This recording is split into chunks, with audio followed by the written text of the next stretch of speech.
ভারতবর্ষ যেন ধর্মশালা। আপনাদের বুঝতে হবে এই 3 কোটি 4 কোটি মানুষ যদি ভারত থেকে বেরিয়ে যায় যারা ভারতীয় নয়, তাহলে আখেরে লাভ কাদের? ভারতীয়দের।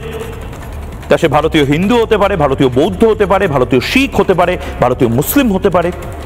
আমাদের ভারতীয়দের কি সত্যি ডবল ডবল চাকরি হয়ে গেছে? ভারতীয়দের কি সত্যি বাড়িতে সবার একটা করে মানি প্ল্যান্ট আছে, আলমারি খুললেই প্রচুর টাকা, খাটের তলায় টাকা, এরকম কি ব্যাপারটা আদপে?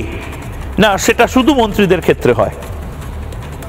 ভারতীয়রা প্রত্যেকে ভালো করে থাকার জন্য নিজের প্লেটে যাতে কোনো অনুপ্রবেশকারী ভাগ না বসাতে পারে, তার জন্য যা যা করার প্রয়োজন সেইটা করবে, মমতা বন্দ্যোপাধ্যায়ের পছন্দ হোক বা না হোক। এবং এই মুহূর্তে মমতা বন্দ্যোপাধ্যায়ের যতই জারি জুরি যাই হোক না কেন, সেই জারি জুরি চলছে না।